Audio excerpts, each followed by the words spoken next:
Hey guys, welcome to career study. आज हम देखेंगे हिस्ट्री के टॉप 10 क्वेश्चंस। ठीक है, बहमनी जो साम्राज्य था उससे रिलेटेड ये सारे क्वेश्चन आपके रहेंगे आज। ये सारे क्वेश्चन प्रीवियस ईयर पेपर्स के हैं। ठीक है, तो चलिए जल्दी से शुरू कर देते हैं। और इसके पहले अगर आप चैनल पर नए हैं तो चैनल को सब्सक्राइब करना, वीडियो को लाइक और शेयर करना ना भूलें। ठीक है, बेल आइकन को भी प्रेस कर दीजिए ताकि हमारे आने वाली ऐसे ही वीडियोज़ की जानकारी आपको मिलती रहे। तो चलिए शुरू करते हैं। बहमनी राज्य का संस्थापक था जलालुद्दीन फिरोज खिलजी, मोहम्मद गौरी, हसन गंगू। तो बहमनी राज्य का संस्थापक कौन था? यहाँ देखते ही पता चल रहा है कि बहमनी राज्य का संस्थापक कौन था? हसन गंगू। बहमनी राज्य का संस्थापक था हसन गंगू। अब देखिए, जलालुद्दीन फिरोज खिलजी के बारे में यहाँ बताया गया है। तो जलालुद्दीन फिरोज खिलजी था किस वंश का संस्थापक? ये खिलजी वंश का संस्थापक था। ठीक है, खिलजी वंश का संस्थापक था जलालुद्दीन फिरोज खिलजी। ठीक है, अब देखिए मोहम्मद गौरी। आपको पता है मोहम्मद गौरी गौर का शासक था। गौर जो था वो एक छोटा सा राज्य था। ठीक है, महमूद गजनवी जो था उसके अधीन एक छोटा सा राज्य था गौर। उसका शासक कौन था? वो था मोहम्मद गौरी। आपको पता है मोहम्मद गौरी ने जो है 3 युद्ध लड़े थे। 3 युद्ध लड़े थे मोहम्मद गौरी ने। एक तराइन का पहला युद्ध,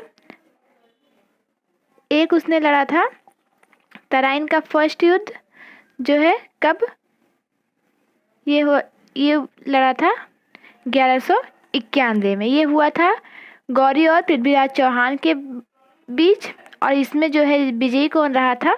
वो जो है पृथ्वीराज चौहान की जो है गौरी और जो है पृथ्वीराज चौहान के बीच हुआ था युद्ध। और विजयी कौन रहा था? पृथ्वीराज चौहान। अब देखिए तराइन सेकंड के बारे में देख लीजिए। तराइन सेकंड क्या है? अब देखिए तराइन सेकंड के बारे में। तराइन सेकंड भी जो है इसने तराइन सेकंड का युद्ध हुआ था। ये भी तराइन सेकंड भी किसके बीच हुआ था? ये हुआ था पृथ्वीराज और गौरी के बीच में ही हुआ था। इस बार विजयी रहा था गौरी। ठीक है, और इसका तीसरा युद्ध था चंदावर का युद्ध। चंदावर का युद्ध था। इसका तीसरा युद्ध कौन सा था? ये था चंदावर का युद्ध था। ठीक है, तीसरा ये हुआ था 1194 ईस्वी में। और तराइन सेकंड जो हुआ था वो 1192 में हुआ था, याद रखिएगा। तो ये हुआ था 1194 ईस्वी में।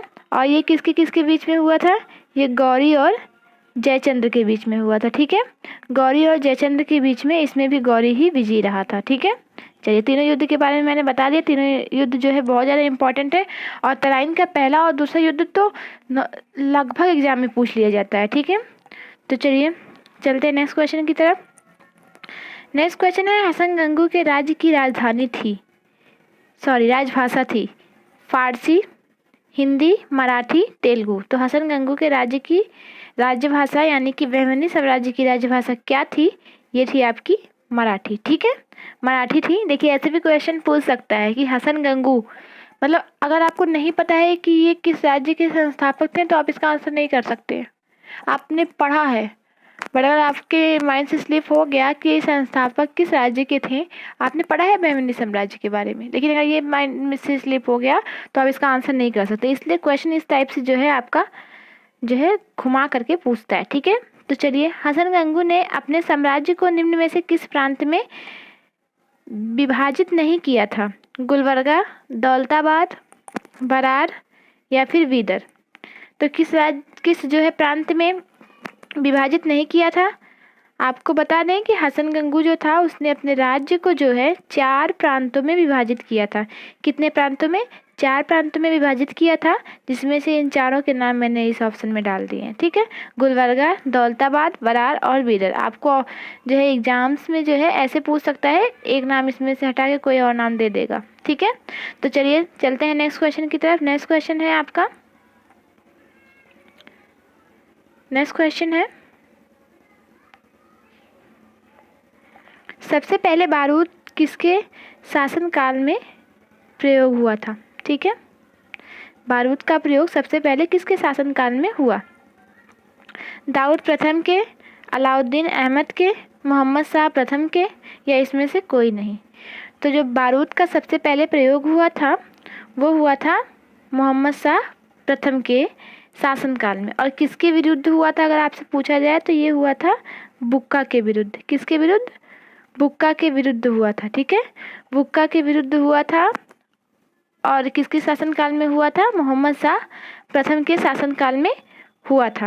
चलिए, ये भी बहमनी साम्राज्य का ही जो है शासक था। ठीक है, चलिए नेक्स्ट क्वेश्चन। नेक्स्ट क्वेश्चन है फिरोजाबाद की स्थापना किसने की? मोहम्मद शाह सेकंड ने, मोहम्मद शाह फर्स्ट ने, ताज उद्दीन फिरोज ने, दाऊद प्रथम ने। ये चारों जो है बहमनी साम्राज्य के जो है शासक हैं। और इनमें से किसके शासनकाल में या किसने स्थापना की थी? फिरोजाबाद की। तो फिरोजाबाद की स्थापना किसने की थी? ताजुद्दीन फिरोज ने। फिरोजाबाद की स्थापना किसने की थी? ताजुद्दीन फिरोज ने फिरोजाबाद की स्थापना की थी। अगर आपको पूछा जाए कि किस नदी के किनारे, तो ये हो जाएगा भीमा नदी के किनारे की थी। कहाँ की थी? भीमा नदी के किनारे की थी फिरोजाबाद नगर की स्थापना। ठीक है, चलिए नेक्स्ट क्वेश्चन आपका है, सिहाबुद्दीन अहमद ने अपनी राजधानी गुलबर्गा से हटा करके कहाँ स्थापित कर दी? आपको ये बताऊं कि बहमनी साम्राज्य में, ठीक है, जब जो है बहमनी साम्राज्य का शासक जो है अलाउद्दीन हसन बना, ठीक है, अलाउद्दीन हसन बहमन शाह इसका पूरा नाम था, बना, तो इसकी राजधानी थी गुलबर्गा। क्या? गुलबर्गा। शुरू में क्या थी? गुलबर्गा इसकी राजधानी थी। और इसके बाद गुलबर्गा इसकी राजधानी थी। और इसके बाद इसने जो है राजधानी, जब सिहाबुद्दीन अहमद जो है वहाँ का शासक बना, तो इसने राजधानी को जो है वहाँ से हटाकर कहाँ स्थानांतरित कर दिया? वो कर दिया आपका बीदर में। कहाँ? बीदर में। और बीदर में भी ऐसा नहीं कि बीदर में कर दिया तो ठीक है, उसने बीदर का भी नाम चेंज कर दिया। नाम चेंज कर दिया और रख दिया मोहम्मदाबाद। क्या? मोहम्मदाबाद उसने बीदर का नाम रख दिया। ठीक है, चलिए नेक्स्ट देखते हैं। नेक्स्ट क्वेश्चन है, ब्राह्मणी, ये बहमनी है, ब्रह्मजय नहीं है। ठीक है, बहमनी राज्य की यात्रा किसने की थी? किस यात्री ने बहमनी साम्राज्य की यात्रा की थी? एक ही यहाँ से दो क्वेश्चन पूछा जाता है, किसने की थी या किसके शासनकाल में की थी। ये दो क्वेश्चन के अलावा इस जो है टॉपिक से कोई टॉपिक नहीं, मतलब इस लाइन से कोई क्वेश्चन नहीं पूछा जाता है। ठीक है, तो टॉलमी ने, हेरोडोट्स ने, डाइमेकस ने, निकिटिन ने। ठीक है, तो किसने की थी? बहमनी साम्राज्य की जो यात्रा की थी निकिटिन ने की थी। ठीक है, चलिए निकिटिन ने की थी बहमनी साम्राज्य की यात्रा। और टॉलमी, हेरोडोट्स और डाइमेकस के बारे में भी हम जानेंगे। निकिटिन जो था, अगर आपसे ये पूछा जाए कहाँ का यात्री था, तो ये रूसी था। ठीक है, एक रूसी यात्री था ये। और ये 1470 में इसने बहमनी साम्राज्य की जो है यात्रा की थी। चलिए अब जानते हैं टॉलमी के बारे में। टॉलमी का आपको पता है कि इन्होंने एक पुस्तक लिखी है, भारत का भूगोल। बहुत इम्पोर्टेंट क्वेश्चन है, भारत का भूगोल। ठीक है, ये टॉलमी ने लिखा है। और आपको बताऊं कि ये जो है एक यूनानी लेखक थे। ठीक है, यूनानी लेखक थे। हेरोडोट्स को आपको पता है, हेरोडोट्स के बारे में, हेरोडोट्स को जो है फादर ऑफ हिस्ट्री कहा जाता है, इतिहास का पिता कहा जाता है। इनकी जो बुक थी वो थी हिस्टोरी का। ठीक है, लिखने की ज़रूरत नहीं है, कई बार बता चुकी हूँ। अब है डाइमेकस। डाइमेकस जो था वो किसके दरबार में आया था?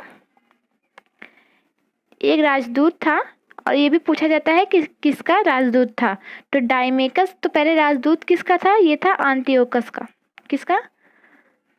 एंटियोकस, इस टाइप से रहेगा। एंटियोकस का जो है राजदूत था। ये सीरियन नरेश थे, एंटियोकस इनका राजदूत था। और ये आया था बिंदुसार के दरबार में। किसके दरबार में आया था? बिंदुसार के दरबार में आया था। ठीक है, चलिए तीनों के बारे में मैंने बता दिया। चलिए नेक्स्ट क्वेश्चन देखते हैं। हमारा नेक्स्ट क्वेश्चन है, गुलबर्गा का तरफदार था। ठीक है। बहमनी साम्राज्य में जितने भी जो है प्रांत बने थे उनका एक एक जो है प्रांतपति, तरफदार को क्या कहा जाता है? प्रांतपति, मतलब प्रांत का शासक, ठीक है। तो एक एक शासक नियुक्त किया गया था। तो चारों के लिए नियुक्त किया गया होगा। आपको पता है बरार, बीदर, गुलबर्गा और दौलताबाद 4 थे, चारों के लिए नियुक्त किया गया होगा। तो इसमें गुलबर्गा के बारे में पूछा गया है। तो गुलबर्गा का जो तरफदार था वो कौन था? मंसद-ए आली, मजलिस-ए आली, आजम-ए-हुमायूं या फिर मालिक नायाब, ठीक है। तो कौन था अगर पूछा जाए गुलबर्गा का, तो गुलबर्गा का आपका कौन था? गुलबर्गा का मालिक नायाब था, ठीक है। चलिए, और देखिए यहाँ जो है मकसद-ए अली, ठीक है, मकसद-ए आली, तो ये कहाँ का था? ये था दौलताबाद का। कहाँ का? ये था दौलताबाद का। और मकसद-ए मजलिस-ए आली ये कहाँ का था? ये था बरार का। कहाँ का? बरार का तरफदार था मजलिस-ए आली। और जो एक बचा है आपको पता चल गया आराम से, जो है ये किसका था?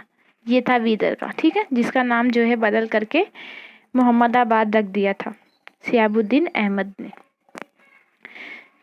चलिए चलते हैं नेक्स्ट क्वेश्चन की तरफ। नेक्स्ट क्वेश्चन है, नाजिर कहा जाता था वकील सल्तनत को, अर्थ विभाग को, पुलिस अधिकारी को, या इसमें से कोई नहीं? तो नाजिर किसे कहा जाता था?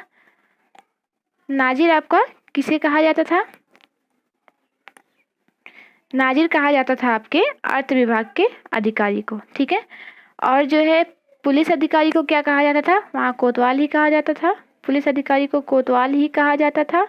और अगर आपको पूछा जाए कोतवाल ही कहा जाता था। और वकील सल्तनत, वकील किसे कहा जाता था सल्तनत का? ये कहा जाता था पेशवा को। किसे कहा जाता था? पेशवा को कहा जाता था वकील सल्तनत, ठीक है। चलिए नेक्स्ट क्वेश्चन। नेक्स्ट क्वेश्चन है, बहमनी राज्य में कुल कितने शासक हुए? ठीक है, बहुत आसान सा और बहुत टफ क्वेश्चन में भी ये आता है। नॉर्मली सबको पता है एग्जाम में ये नहीं पूछा जाता है कि कितने शासक हुए कितने नहीं हुए, बट ये क्वेश्चन मुझे प्रीवियस ईयर पेपर में मिला, ठीक है। तो अब ये भी इम्पोर्टेंट हो गया है कि किस राज्य में कितने शासक हुए हैं, ठीक है। ये बहुत टफ क्वेश्चन में से माना गया था और बहुत इजी क्वेश्चन था, जिसने पढ़ा था उसने किया था, ठीक है। तो चलिए, बहमनी जो है राज्य में कुल कितने शासक हुए? कुल हुए 18 शासक, ठीक है। 18 शासक हुए कुल बहमनी राज्य में। चलिए मिलते हैं नेक्स्ट वीडियो में, ठीक है, ऐसे ही top 10 questions with extra point के साथ। तब तक के लिए bye bye and take care guys.